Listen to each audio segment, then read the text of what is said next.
right now. Pittsburgh's best sports show is about to begin. Call us or tweet us.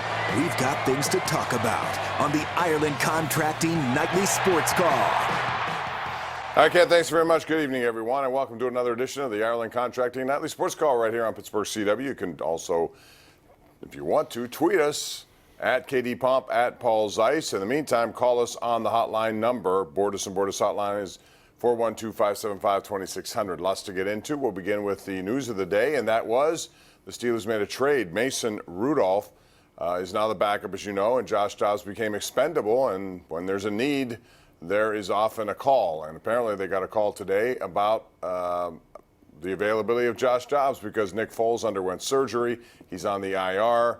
Jacksonville needs help. He was available. They get a fifth-round pick. So it's funny how it works in the NFL. Paul Zeise of the Pittsburgh Post-Gazette and 93.7 The Fan is here. And your value as a football player always depreciates, not unlike a car when you drive it off the lot. Here he is, a fourth-round pick, and his value is better than when he actually came into the league because he's been around, and yet they only get a fifth-round pick. Well, yeah, I mean, I think that's because the Jacksonville knew that the Steelers were probably making him available because he was expendable.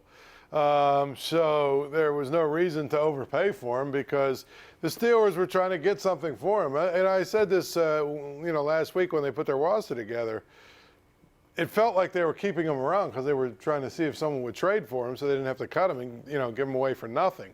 So now he's down there. And what's the kid's name that's... Kid who went 22 for 25 yesterday. Something Fincher or something? Is it? I forget. I saw it, but I hadn't heard about him until we saw him play. And if you look, look like an athlete. Like if you see the pictures of him without his helmet on. It's accurate though. He was. He could throw it. Anyway. Yeah, I mean, how interesting would it be if they signed Nick Foles, and then this young kid turns out to be really good, and nobody's ever heard of him. Well, the one thing we did know, speaking of Jacksonville, was that Dante Moncrief was a Jacksonville Jaguar. He was acquired here in the offseason. People thought he'd be the immediate number 2 to Juju Smith-Schuster. So what we saw last night in New England was just an abysmal performance, and you got to credit New England. I mean, they were surgical in their execution of a game plan. They were systematic in their preparation of the game plan. They did everything right, and the Steelers almost seemed apprehensive, nervous, too conservative. And it just was such a contrast, Paul. But we saw Dante Moncrief, who was brought here to be a veteran presence, had 4 drops, and for the first time in 5 years in the NFL, a receiver was targeted 10 times and did not produce 10 yards. 3 catches for 7 yards and 4 drops. Yeah. Now, is that just one of those days, or is this a concern for you about depth behind Juju Smith-Schuster? Well, I mean, I think that the thing with him was everybody said his problem was the quarterbacks. Oh, I don't know. Now you're playing with a really good quarterback, and you still aren't very productive. I would not write him off yet, but I do definitely think it's a reason for a little bit of concern because of the drops.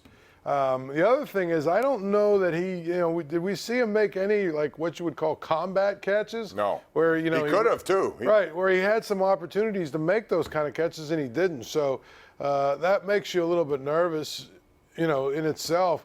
I'll tell you the other thing that I know that they'll never do, but maybe, watching last night, I'd put the kid from Toledo in Antonio Brown. Johnson, yeah. I would put him in Antonio Brown's old slot and move Juju back to where he was at. I would do that.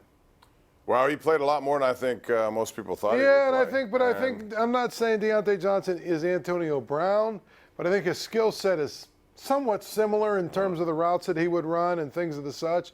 I think Juju would do better back in his old spot. I also couldn't understand why James Washington didn't get into the game. He and Moncrief combined for 16 targets, only 5 receptions. That's got to be much better. And Juju Smith-Schuster saw a dose of what it is like when a physical corner is on you. And they elected to go one-on-one with Stephon Gilmore. I thought he did a good job, but he was very physical with him, and that may be something that Juju Smith-Schuster sees quite a bit moving forward. The other big story was, of course, Antonio Brown. So he's now there. A lot of different reaction to it. I want to get yours. I mean, at this point, what are you shocked? Are you surprised? I'm not. I mean, to me, what he did and the way he did it, it's deplorable, so to speak, but By the same token, he's not the Steelers' problem anymore. So he'll go up there. Well, yes, he is. Well, if they meet again, they're going to have to why I deal with predict. him. Here's what I don't think he will be around for the playoffs. That's my prediction. So you think it will implode? He's going to implode at some point. There's going to be some point where Bill Belichick's going to tell him to do something. He's going to say no. And Bill Belichick's going to tell him, this is how we do things here. Right. If you don't like it, It's not you can Antonio's go. ways, it's his ways. Right. We don't need you. That's the other thing. They don't need him. No. Adding him is just a They luxury still- item. Yeah, maybe so, but they gave him a lot of money to do it. $15 million this, a $20 million option for next year. They believe, and Tom Brady likes what he's capable of doing. And we'll talk about that, even though I think it was deplorable too, and I think the league should investigate, but they won't. That and more. Your calls coming up here, 412-575-2600. How concerned are you after one game? Keep in mind, it's one game, and we've seen bad starts before that they've overcome. Can they do it this year? Your take is coming up right here live on Pittsburgh CW.